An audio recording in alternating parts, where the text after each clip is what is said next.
जय श्री राम। आप सभी का फिर से मैं स्वागत करती हूँ। जैसे कि हमने पिछली कथा में कहा था कि प्रभु श्री रामचंद्र जी शिव जी के धनुष को देखकर उन्हें प्रणाम करते हैं।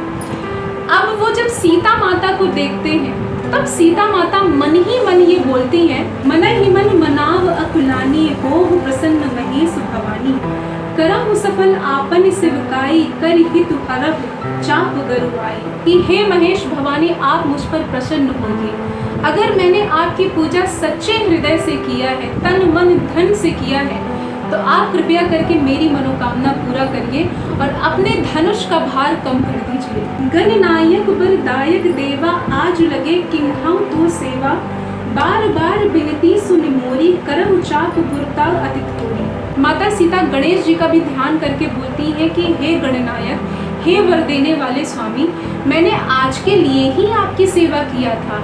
हे स्वामी, कृपया करके धनुष के भार को कम कर दीजिए। सीता माता अच्छी तरीके से नेत्र भर कर श्री रामचंद्र जी को देखती हैं, लेकिन जब भी उनके पिता का प्रण उन्हें याद आता है तो उनका मन बहुत ही क्षुब्ध हो जाता है, बहुत उदास हो जाता है और फिर वो घबराने लगती हैं कि पता नहीं ये धनुष का भार कम होगा भी या नहीं होगा। अब ऐसा सोचकर सीता जी अपने मन में बढ़ी हुई व्याकुलता देखकर सकुचा सी जाती हैं और शांत हृदय से मन ही मन ये सोचती हैं कि अगर मेरा चित्त, मेरा मन, मेरा ध्यान, मेरा तन मन धन संपूर्ण रूप से प्रभुवर के चरणों में अनुरक्त है, तो भगवान सकल उर्वासी, करहि मोहि रघुबर के दासी, जेहि के जेहि पर सत्य सनेहु, सो तेहि मिलै न कुछ संदेहु। तो सबके हृदय में वास करने वाले रघुकुल नंदन अपनी दासी मुझे अवश्य बनाएंगे और जेहि के जेहि पर सत्य स्नेह, जिसका जिस पर सत्य स्नेह होता है उसे वो अवश्य ही मिलता है। और सीता माता प्रभु की ओर देखकर अपने अंदर प्रेम को बिल्कुल ठान लेती हैं और ये बात प्रभु श्री रामचंद्र जी को भी पता चल जाती है। अब जब रघुकुल शिरोमणि शिव जी के धनुष को देखते हैं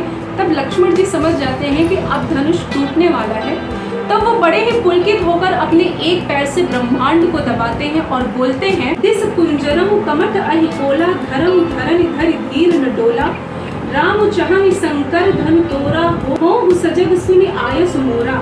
हे दिग्गजों, हे कच्छप, हे शेष, हे वाराह, धीरज धर के पृथ्वी को थाम के रखो जिसमें यह हिलने न पाए। श्री रामचंद्र जी शिव जी के धनुष को तोड़ने वाले हैं, मेरी आज्ञा सुनकर सभी आप सावधान हो जाओ। अब जब प्रभु श्री रामचंद्र जी धनुष को उठाते हैं तब एक चढ़ावत खेचत गाढ़े, काम न लखा देख सब ठाड़े, तेहि छन राम मध्य धनु तोरा, हरे भुवन धुनि घोर कठोरा। उस टाइम पे धनुष को लेते, चढ़ाते और खींचते हुए किसी ने देखा ही नहीं।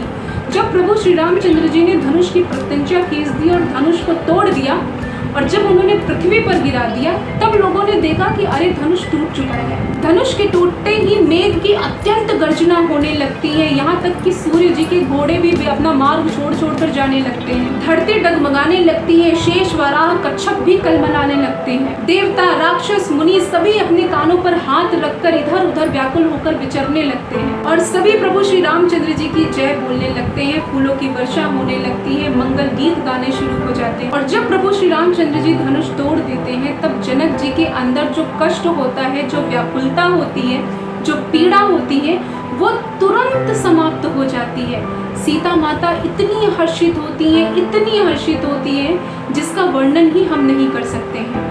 माता सुनैना इतनी प्रसन्न होती हैं कि हर जगह मंगल गीत गाने शुरू हो जाते हैं। लक्ष्मण जी, स्वामी विश्वामित्र जी, सभी ऋषि मुनि अंदर से ही प्रफुल्लित हो जाते हैं। तो यहाँ तक थी प्रभु श्री रामचंद्र जी के द्वारा धनुष टूटने की कथा। अब आगे हम सीता जी और प्रभु श्री रामचंद्र जी की जयमाला की बात करेंगे और साथ ही साथ परशुराम जी के क्रोध के बारे में भी बात करेंगे। तो मैं आशा करती हूँ कि आज की कथा आप सभी को पसंद आई होगी। अब हम मिलेंगे अपने आने वाले कथा में। तो आज के लिए जय श्री राम।